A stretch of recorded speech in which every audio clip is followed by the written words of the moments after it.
Everybody. Welcome.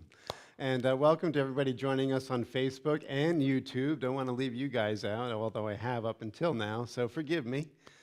We are very happy to be in the space here on a Sunday morning at Unity of Stuart. And we're given this opportunity to come together and remember something truly valuable, truly wonderful about our deeper identity, our shared spiritual inheritance. And so we want to recognize that when we come into the doors of this church, it's a very different kind of an experience. It's one that you're not going to probably find out in the world, because what we talk about here on a Sunday morning is everything that the world disbelieves. Actually, everything that the world declares is impossible.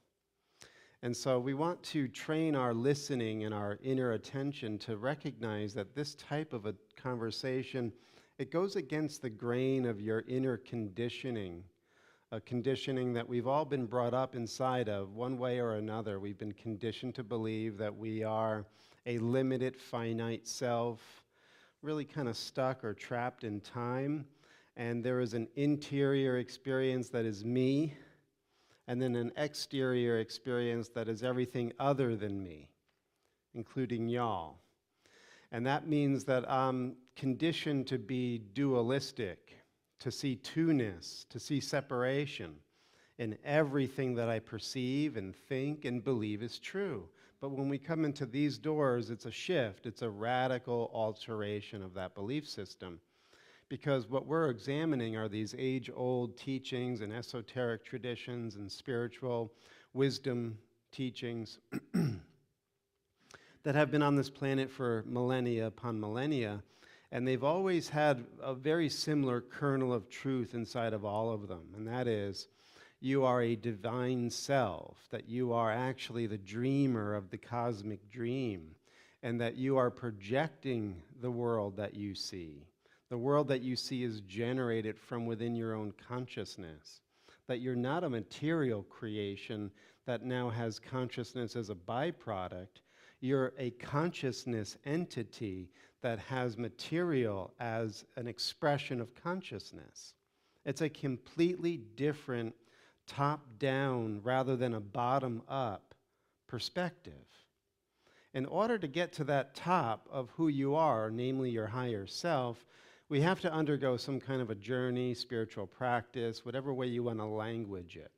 That somehow we have to undo the conditioning that's having us believe we are not who we are. And so that's really the major thrust of all of our talks on a Sunday morning. It's designed to open you up to something grand and beautiful about yourself, and to hopefully give you access, if you haven't already, or cultivate a deeper access to it, so that you have the lived experience of going into a very different kind of self idea or self-perspective. And so in many of the stories and teachings that come to us from the sacred traditions, there's a myth, a metaphor, archetype of coming home or journeying home. And that is pretty much a perennial idea. I mean, Jesus tells the story in Luke's gospel of the prodigal son who leaves the father's house and wanders into a far country and gets lost. And it's really that idea of leaving your superconscious or spiritual identity and going through the many layers of cosmic expression, from the causal nature of your higher self into the more subtle and mental, etheric, and material layers of your physical embodiment. That is the far country. You as a physical creature are in the far country, and unaware now of your original manorial home, your higher self. And so this journey has taken you into physicality, density. And what we're told in the prodigal story is that there was a famine in the land. In other words, you're not able to get everything you need when you see yourself as a physical creature. There's major lack within your felt experience when you show up as a physical creature and think that's all you are. And we are trying to fulfill this lack through other physical means and trying to get bodies to do what we want and to get the stock market to do what we want and the weather and everything else. We're trying to use magic, trying to control everything so that our physical being gets satisfied and fulfilled. And it will never appear that way for long. And so what we have to do is we have to undergo a journey back up the ladder, back up the spectrum, into that higher field of our spiritual nature. And that is the prodigal's journey. And it begins when the prodigal finally realizes, look, why am I eating the husks? Why am I so focused on the outer things? Why don't I actually go to where I have my true wealth? And it was then that he decides to turn around. You see, this is an important part in our journey. And many of us haven't really gotten to this point yet. And that is, there has to be a pivot in the direction in which you're facing. You know, this whole idea of repentance and, the idea of repentance just means turn around. You're going the wrong way. Stop looking out in the world of husks or klipot to try to find what you're never going to find as substance and fulfillment. So metanoia, teshuva, tauba, all of these ancient terms mean to actually turn around, face the opposite direction, go home. And that's what we're going to talk about this morning. We're going to talk about going home. But what's beautiful about this, and it's often said in this service, quoting Jesus from A Course in Miracles, this is a journey without distance to a place that you've never left. So you've never not been your higher self. You're actually simply having amnesia. And so the journey is a journey through your psychological states of mind. I hope you get this. You guys, you didn't get the Kool-Aid at the entry? You got to drink a little bit of a special brew to come into this realm. And this is really what, the mystery religions, I was thinking about this morning. A lot of the mystery religions from ancient Egypt, Mesopotamia, the Eleusinian mysteries of Greece, the Soma-based traditions of ancient India, they always had some kind of a psychological or a psychedelic, psychotropic brew. The mushrooms and the ayahuasca of the South and Central American native traditions.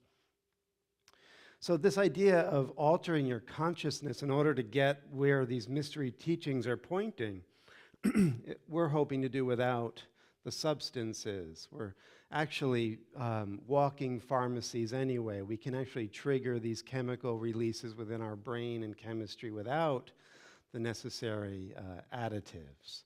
But all of that to say is this is a psychological journey this morning, without distance, without time. Are you ready to trip?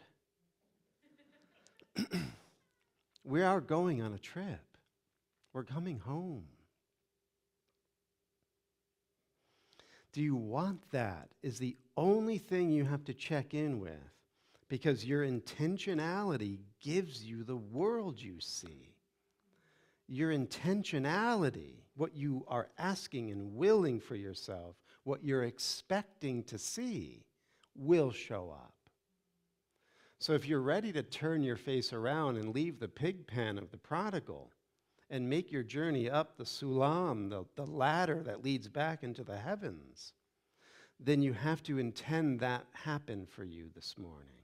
And what will happen in that intention is you'll begin to trigger the necessary chemicals and currents of energy that will actually induce the psychological experience. Many of you, I think, are starting to get into that now. You're starting to feel the wave coming on. And that's really an important thing to realize, because once the wave comes on, you're going to learn how to more and more let go in this journey. Because if you're trying to grip, hold on, and control while you're going on this trip, it's not going to work. It's going to actually turn out to either, fizzle out, or it's just going to be sort of a rocky, bumpy, disquieting ride. You're going to have to learn how to, like we were saying before we got on the camera, chill out, relax, take it easy. So we're going to be looking at the Sufis this morning, and we're also going to be looking at A Course in Miracles in ways of using these maps to go on this journey. Now, I want to reinforce this idea again so that we keep it at the forefront of our mind and realize that this navigation is always done conceptually, perceptually, psychologically. That, as Jesus says in A Course in Miracles, the separation from your source, the separation from the all that is a mental event. It's a psychological event. It didn't happen in time. Time is a byproduct. It's an artifact. Time and space and the physical universe. Hard to get at first, I know, but try it on. Accept as much as you can. Time, space, and matter are the byproduct of that original superconscious psychological event when you turned your face away from the source consciousness and looked out on the abyss or void and dreamed yourself into time. Do you remember? So there are a few things that we're going to have to learn and accept by the able hand of Hafiz to help us go up this ladder or go on this journey back into the heart, back to this place where we were before time. So the first thing you have to learn are these potent and important words from Hafiz. And the title of the poem is, "Go Screw Yourself." Remember this. Didn't think you'd get that in church, did you? Go screw yourself. Like a salesman who once scored at your house, the mirage keeps sending you offers. The illusion, being persistent, used to knock at my door, so I began to shout, "Go screw yourself." That helped some, but Maya did not finally go away until I sat for 40 days in silence and took full control over my life. Now, just turning my head can send out a wake that shatters any phantom I wish.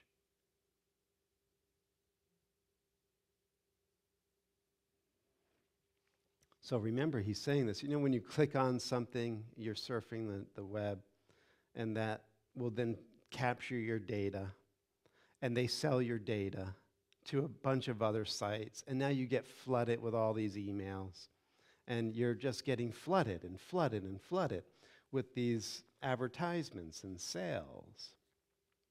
That's what he's talking about. You know, once they score at your house, they won't leave you alone. They'll keep coming after you, really wanting your attention. And getting angry is not going to get rid of those floods of emails. What do you have to do? We all know this, right? You scroll down and you unsubscribe. That's what Hafiz is saying. Go screw yourself. Unsubscribe from the illusions that keep coming into your awareness. And you know they're illusions because they're taking you away from the silence in the present moment. The silence of the present moment is a treasure, and really the foundation on which you start your journey home.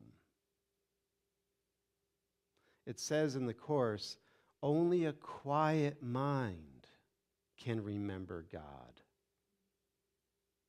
a mind in conflict, a mind that's getting spam all the time, cannot remember its source.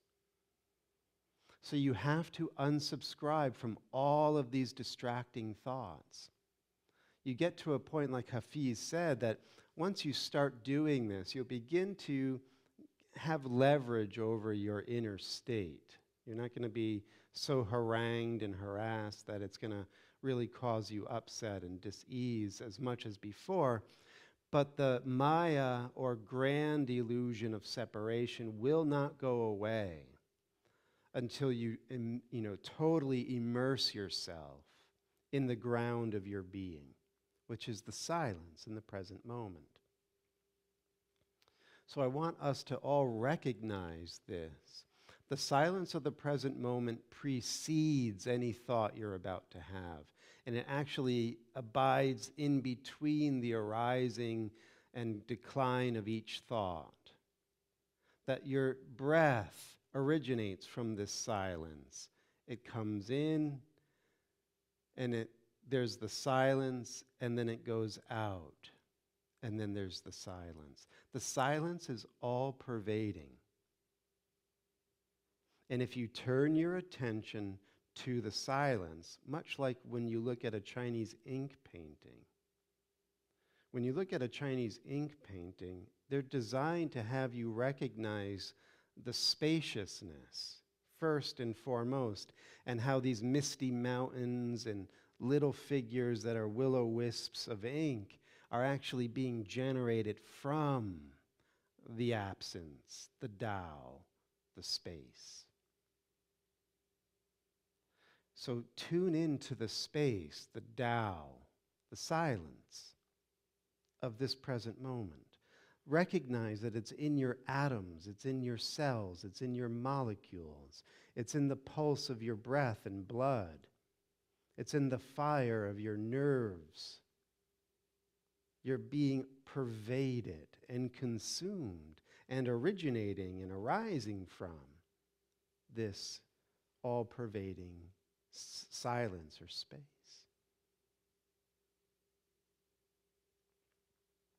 Then you'll be apt and ready to remember God. He can only come to a quiet mind, a spacious mind, a ready mind. Everything else can go screw itself.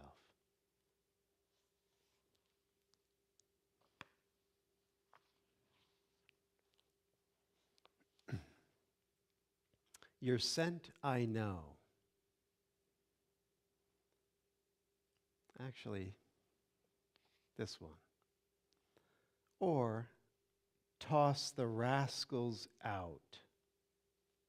Who would want to live with some crickets in your room, carousing loudly all night? That is to say, either befriend all your thoughts, party with them the best you can, or toss the rascals out. So remember, the first step on the journey is some housekeeping rules. You got to clean up. You got to clean up the room of your mind. So the rascally thoughts that are going to pull you back into the pig pen of life and keep you stuck within the husks and the outer forms of physicality, you have to throw those thoughts away. They're rascals. They're going to mislead you. And any authority figures that are giving you the beliefs or the facts that this is the only world there is, the world of your five senses, they're rascals. That was Prabhupada's favorite word of the academics and the scientists of the West. They're rascals.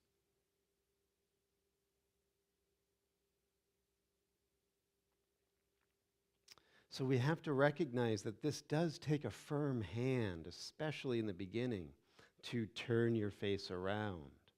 It takes a fortified will, because those impulses of Maya are going to be there, and they're going to come for you. You know, we said this on Thursday night in the course Zoom class. When Buddha sat down underneath the Bodhi tree, and Mara, who represents the ego system, sent the lustful nymphs at Buddha, and they did their best to seduce him. They went at him full throttle to seduce him into the pleasures of the five physical senses. He denied that this would even bother him because he knew the silence. It wasn't pulling him out of the silence. So if lust can't do it, Mara thought, fear definitely will. And he sends the hordes of demons and goblins shooting their arrows and missiles at the Buddha. And fear, of course, did not move him because he woke up. That's what Buddha means. He woke up to realizing this silence, this infinite space of divine consciousness can never be threatened or harmed. There's really nothing to fear.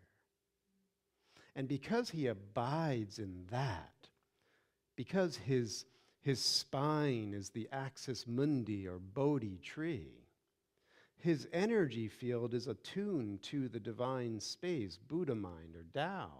So when these arrows and spears and missiles come in, they were told in the legend, they burst into flowers. You transmute Maya. Maya is still going to come for you. But the way you are aligned with your deeper self in the silence of your being, you will actually alchemize all of the sense impressions as soon as they arise. And that is the great perfection of Dzogchen in Tibetan Buddhism. That as soon as something arises, it's spontaneously liberated. But you have to be in that alignment with yourself, who you really are. You have to have come home in order to be the alchemist. Is this clear?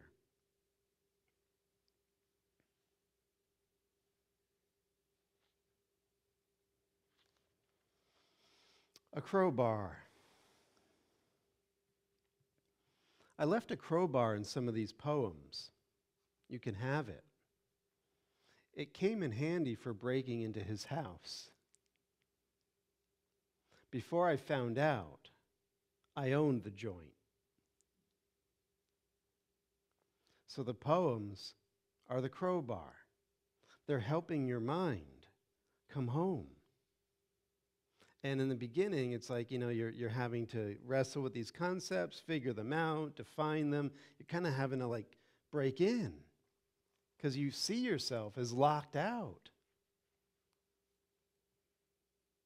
So there's efforting, there's struggle, there appears maybe sometimes to be sacrifice. Because a lot of the times we're being pulled away by Maya, by the illusions, because we're still identifying with them. We still believe we're in the far country. We still believe we're the physical being. And so Maya is going to say, you are the physical being. Come lust here. Come be afraid here.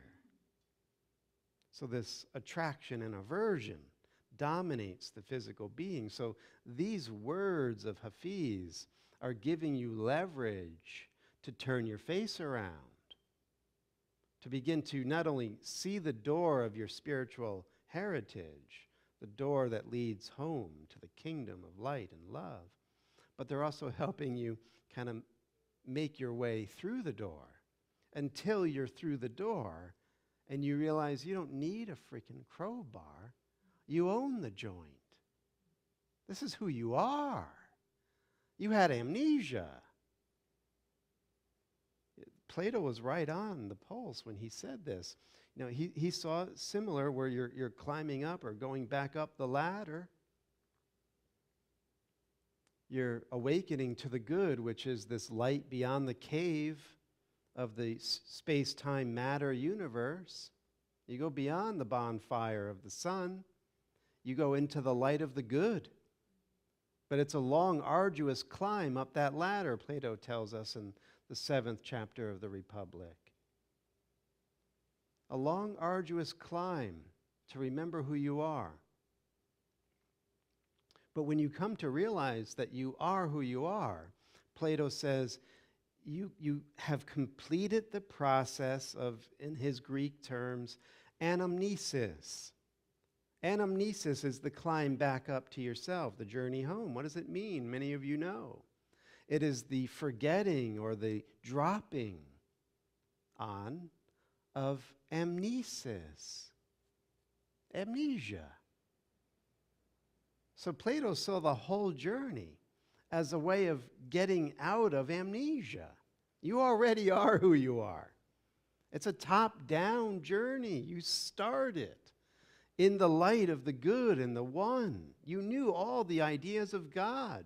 You are the ideas of God. But you drove your chariot down into the density and you started eating the lower food, he says in the Phaedrus, and the wings of your winged horses fell off. And you got stuck in density. You went into a far country and there was a famine in the land. You see the monomyth and how it keeps showing up in all of the great teachings. It's about you. There's nobody else here. There's no one else. It's you.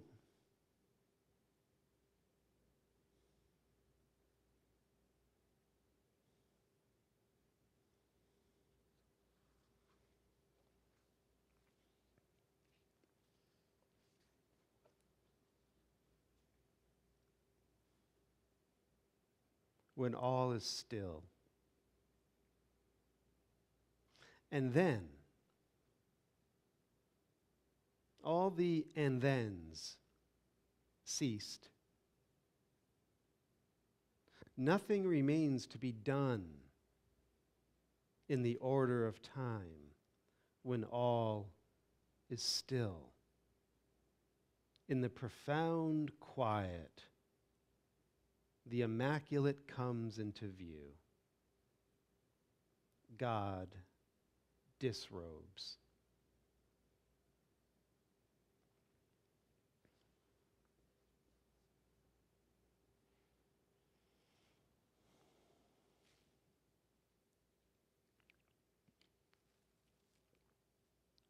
So this is the intimacy that when you have let go of all of these rascally thoughts and you're no longer subscribing to the Mayic play of illusion, and you've turned your face around, you've committed to cultivating the quiet mind, you will be met by grace, you will be guided, you will be shepherded. You're not going to do this alone. As soon as you made the choice to go home, you're no longer alone. You will be shown the way. But your job is to keep still. And the more you can still the mind and bring everything to rest in the immediacy of this instant, not covering it up, not ignoring it, not avoiding it, but diving into this living moment with total abandon, total trust, God will disrobe. God will meet you because you've disrobed. You have become completely transparent. And then you will see who you really are. You'll see yourself, which is God.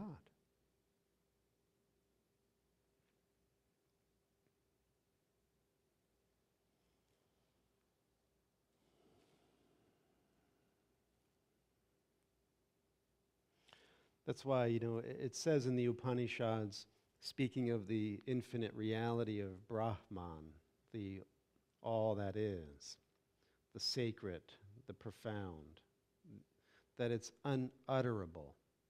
You can't put it into words. It says in the Upanishads, no tongue has ever stained Brahman. So to go on about this and use words and concepts, like Hafiz says, it's a clumsy crowbar, these words and concepts. They serve a function, but eventually as you quiet down, and I'm hoping you're doing this moment by moment, as you're quieting down, the words will feel like they're coming from so far away because they're doing their job. They're bringing you into a more vibrant, living, pulsing, divine ground. You know, when Moses went up the mount and he saw the burning bush, the divine name that was uttered when he was looking at it was, I am that I am. Ea Asher Ea. So when you come to this divine ground, your I am, that is so intimate to you, when it disrobes of all the disquieting thoughts, meets the I am of God, and it's one.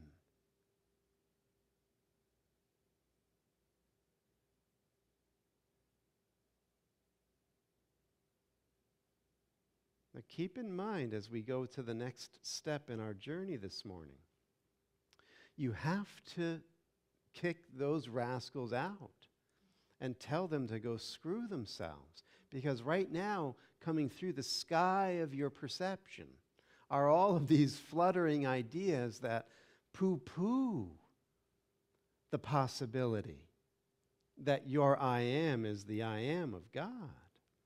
How else are you going to stay in this world? How else are you going to be this amnesic self? It's trying to survive. And the only way it can survive is sell you crap. And if you click on it, you're buying it. And it will come in and cloud you and create enough static and noise in your mind that you won't be able to rest in the ground of being and continue on this journey into the I am of God. You hearing this?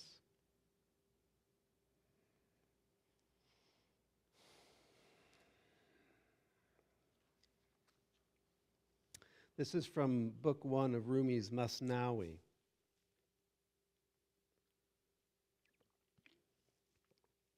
His poetic couplets.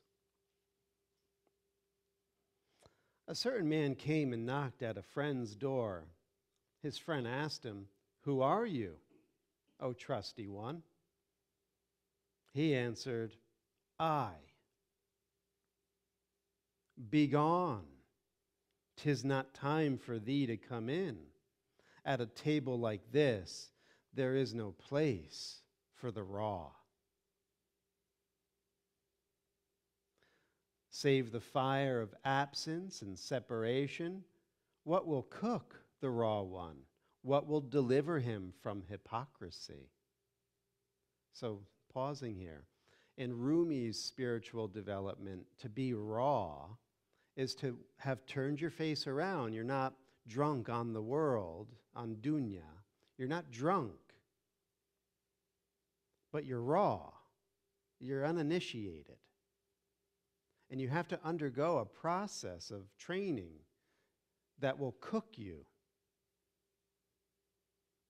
And he says then, you're going to have to, cultivate this space within your mind and separate yourself from those rascally ideas. And he says, what will deliver this raw one from hypocrisy? Now, this is when I looked into this, we've all heard the word hypocrite, right? But it comes from the Greek term hypokritos. And what that means is it's an actor's mask. You're two-faced. You have your real face, and then you're covering it up with a mask. What's even more interesting is the etymology or root meaning of the word hypokritos means to interpret from underneath. So in other words, as I want to play on this morning, your lower self is trying to interpret all of these spiritual teachings right now in the terms of your lower self.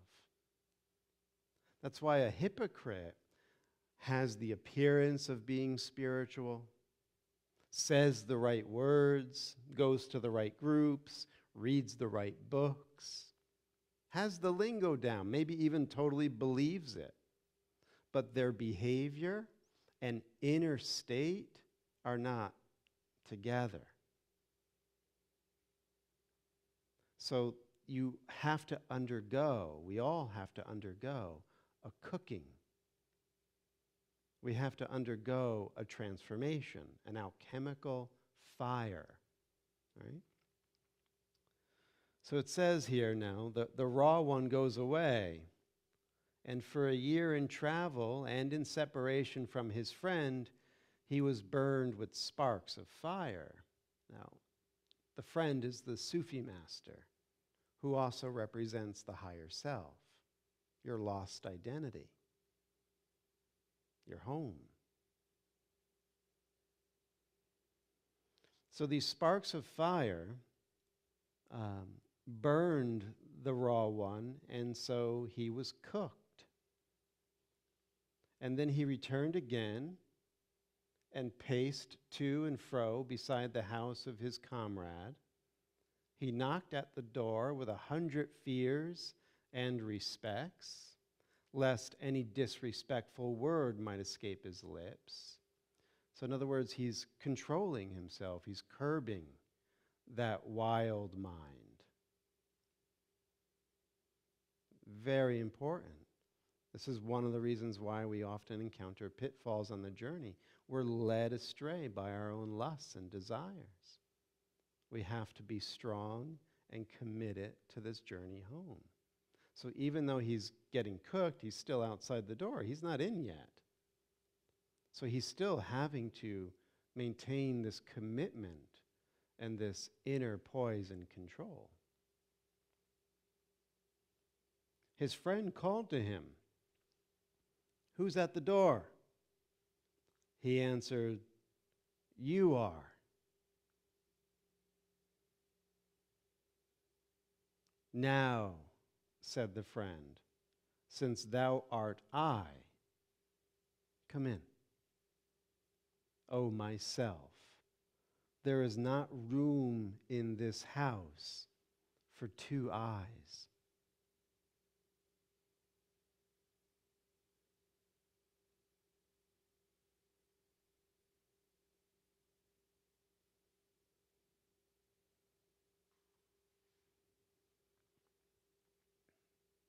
The double end of thread is not for the needle.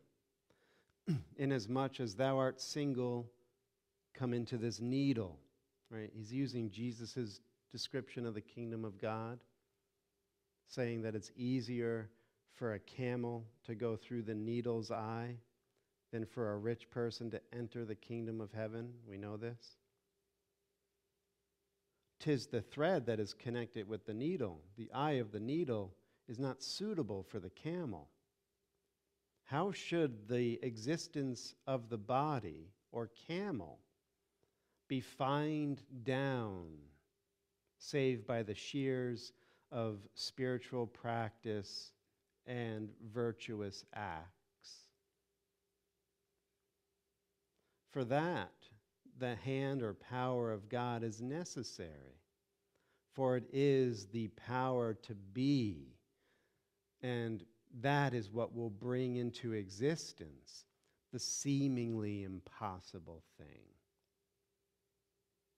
Okay, so pause here for a second, because when we're still identified as the body, even though we want this, like we can feel it calling in our life, we maybe have been at this for a while, but haven't really tasted the sweet fruit of it yet, not quite in the door, still working with the crowbars.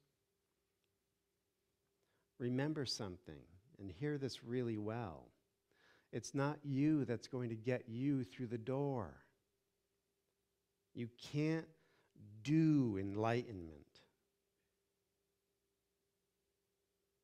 Enlightenment is.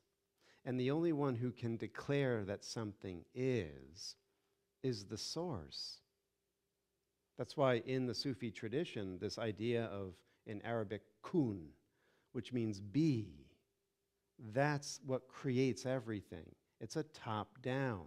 We did not create ourselves.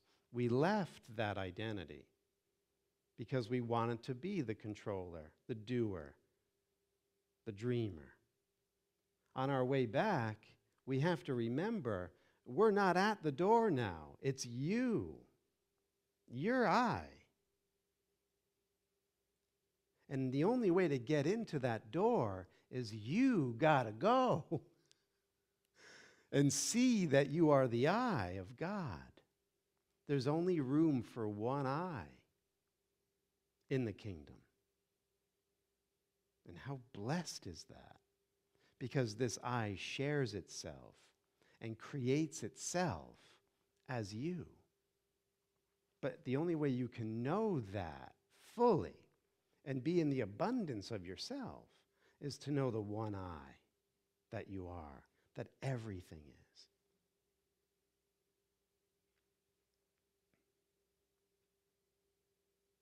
And the last thing, too, what brings you through the door is the power of God itself.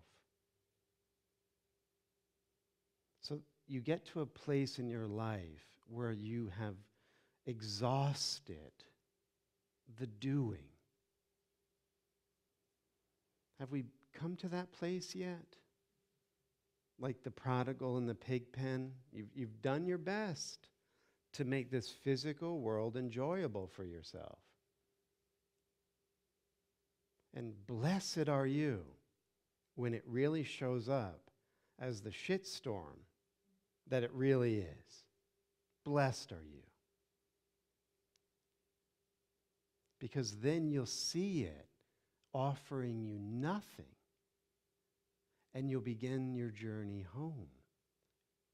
And as you come to that place of true value and true realization, this world turns into something truly remarkable and lovely and bright with hope. Because you're not looking to get anything from it. You can actually see it the way God sees it, in its perfection, in its innocence. But in order for that to be, you got to go. And the only way you can go is if you let the power of God take you through the door.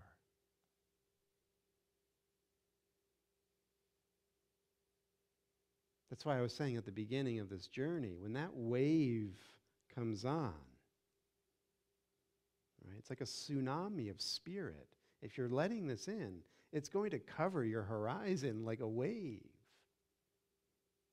And you're going to feel really little. And so your only recourse then is to let go. Relax, open, surrender. And then what happens is that wave will enter you rather than pummel you.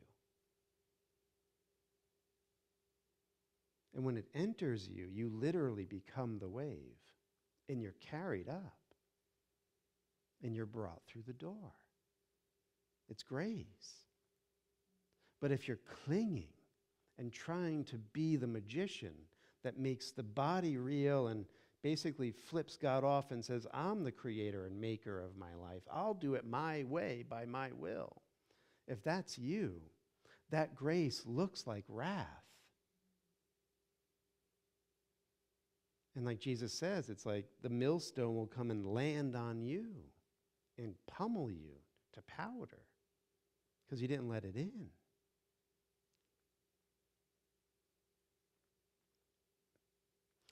It becomes easier through the crisis moments to let it in. Sometimes when things are going too good, we think that, yeah, I kind of got this down.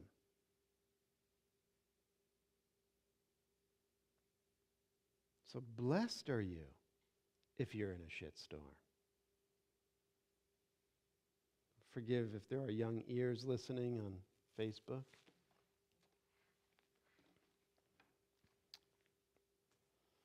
We good? Enjoying your time?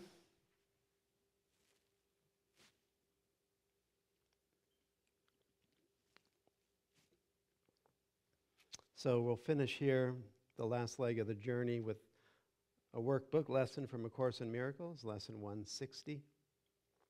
I am at home. Fear is the stranger here. Okay, so like I often say, the Sunday morning service is really just a 60-minute invitation to a Monday evening class.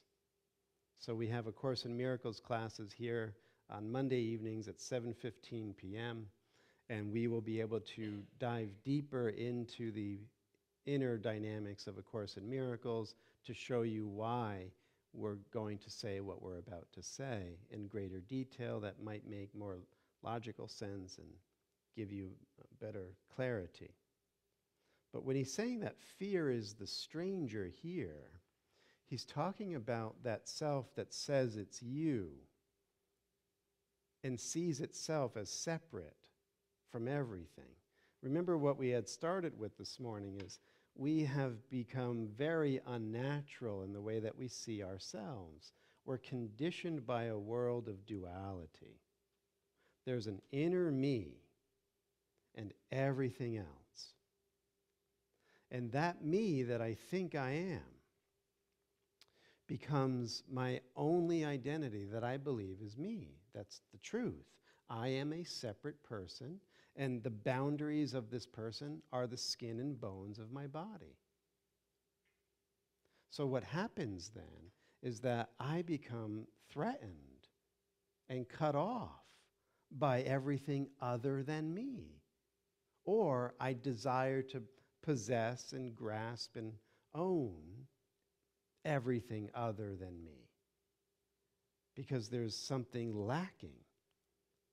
And the only reason why I feel this, according to the teaching we're about to jump into, is because there's a constriction in my consciousness. And that constriction I call I.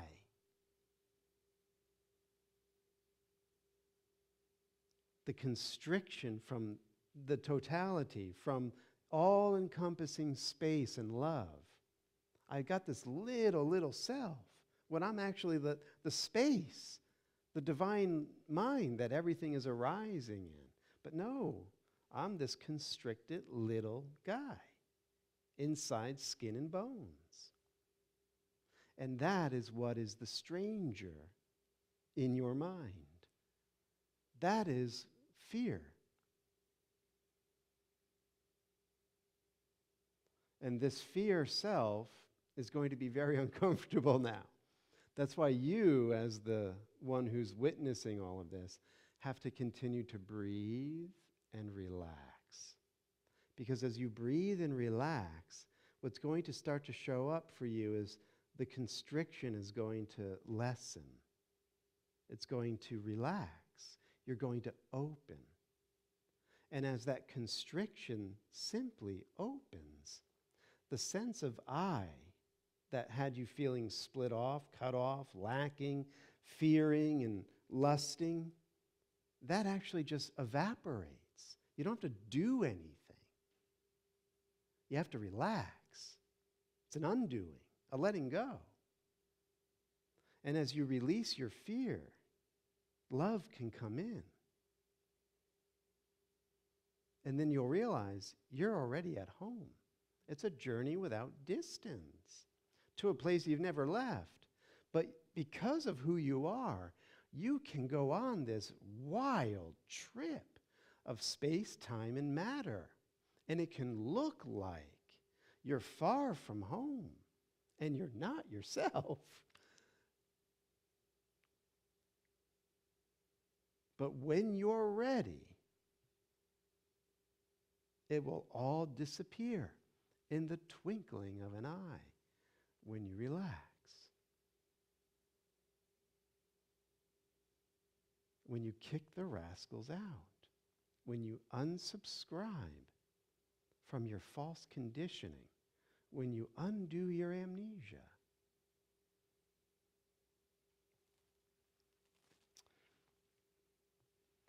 Fear is a stranger to the ways of love. Identify with fear, and you will be a stranger to yourself. and thus you are unknown to you. What is your higher self or real self remains an alien to the part of you which thinks that it is real, but different from your higher self. Who could be sane in such a circumstance? Who but a madman could believe he is what he is not and judge against himself? Behold the world. That's what we're all doing. We're all in an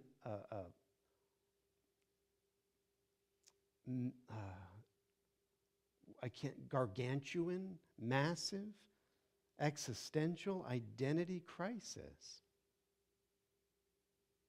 And because we are refusing to know ourselves deep down in the unconscious mind, we're projecting that internal conflict onto the world, onto our relationships, onto everything. And it looks like the world is mad.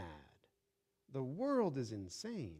But all the world is a screen upon which everyone is projecting their insanity and acting out this madness.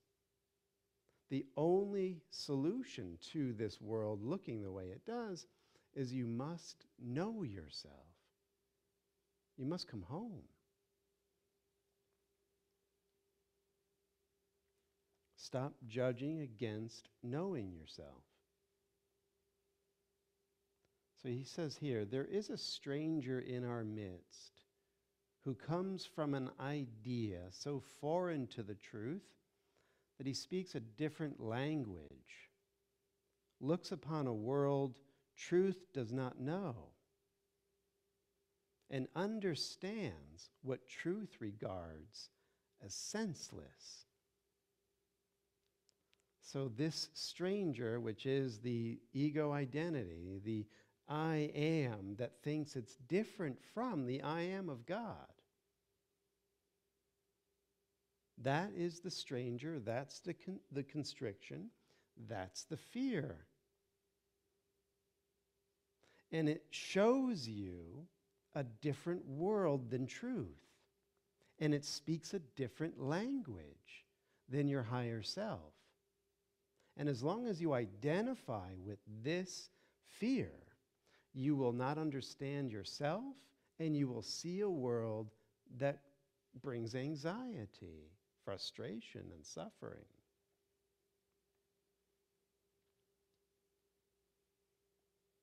So then the question is asked, who is the stranger? Is it fear or you that is unsuited to the home which God provided? Is fear God's own, created in his likeness? Is it fear that love completes and is completed by? There is no home that can shelter love and fear. They cannot coexist. So if you've walked in this morning as your story, as your separate little self, as the body identity, trying to get enlightened, trying to do something that's going to give you the higher self, it's a futile effort, and you can waste, let's say, lifetimes in doing that.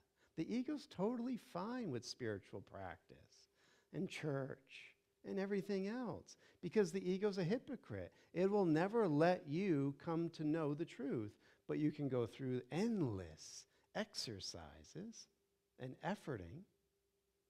That's why he says love and fear cannot coexist. If you are real, then fear must be illusion. And if fear is real, then you do not exist at all.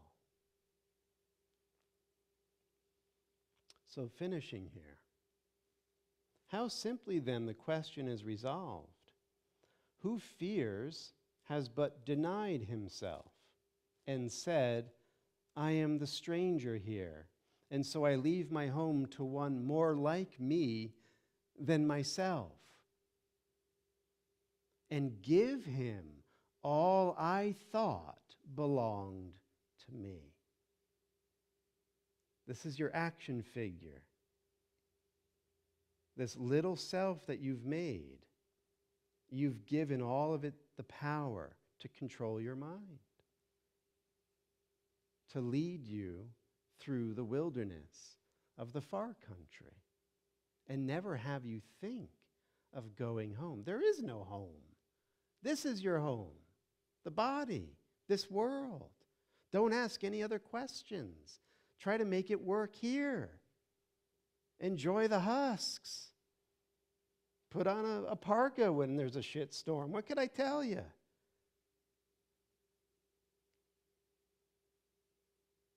So now, are you exiled, left your father's house of necessity, not knowing who you are, uncertain of all things but this, that you are not yourself and that your home has been denied to you? Isn't that what it feels like? Like you want to wake up, you want to go home, you want to remember God, you want peace, you want joy, you want safety, you want abundance, but there's always something stopping you. They just freaking did that over there in Washington. Now I'm not at peace. This person just did that. I can't believe they just did that to our family. Now I'm not at peace. There's always going to be this feeling that you're denied access to your home. As long as you're this. As long as you think you're an I that you're not. You have to go through the door.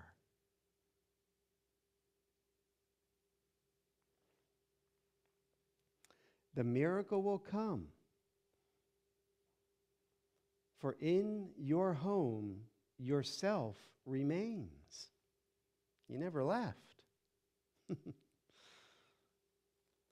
It asked no stranger in and took no alien thought to be itself, and it will call its own onto itself in recognition of what is its own, knocking on the door of the friend, the master, yourself. And who is there? Me. You're raw. Go get cooked.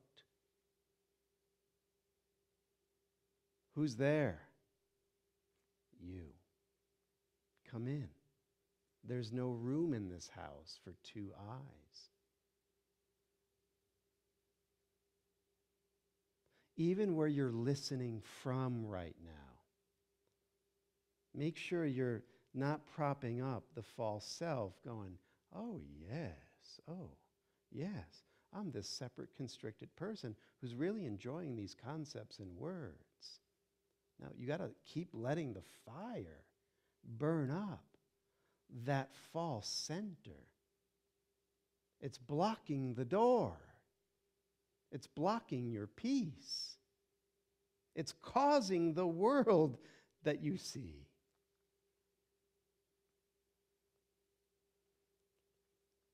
So today we offer thanks that our higher self has come to search the world for what belongs to him. His vision sees no strangers, but beholds his own and joyously unites with them. They see him as a stranger, for they do not recognize themselves.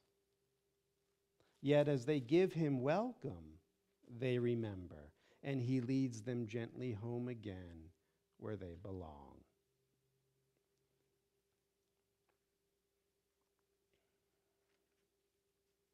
No one does he forget, not one he fails to give you to remember, that your home may be complete and perfect as it was established. He has not forgotten you. But you will not remember him until you look on all as he does, Who denies his brother is denying him, and thus refusing to accept the gift of sight by which his self is clearly recognized, his home remembered. So we end as we began, with an alchemical twist. We must now condition ourselves into unity consciousness and undo duality consciousness. There's no longer a separate self in here cut off from everyone else. There is one self that I am now acknowledging and looking for in everyone that I see. And by me approaching life this way, I will bring myself home and all my brothers and sisters with me. We will remember together, or not at all, that we are the I am of God. So it is. Blue bag's going to go around. We ask that you give generously. The church and I really do appreciate your support. So if you're joining us on YouTube or Facebook, you can click the link and find the contribution page and just make sure you select for the 8 a.m. service. Did you do the collection? Or oh, am I helping here? Okay.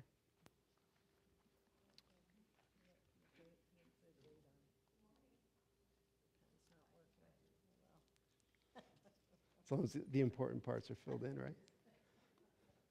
Okay. Yes, no? Okay, okay. Thank you, sir. Thank you. Okay, okay. And I'll bless it up there. Joe, you are missed, my friend. So we just bless this offering. We charge it with the intention that it be used to bring light and joy and truth into the minds that have forgotten who they truly are. And so it is. Amen.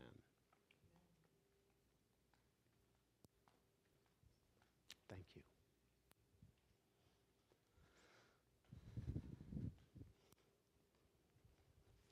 Any feedback here before we close out? Thoughts, questions? Good. Let's rise. And settling into the quietness of the heart.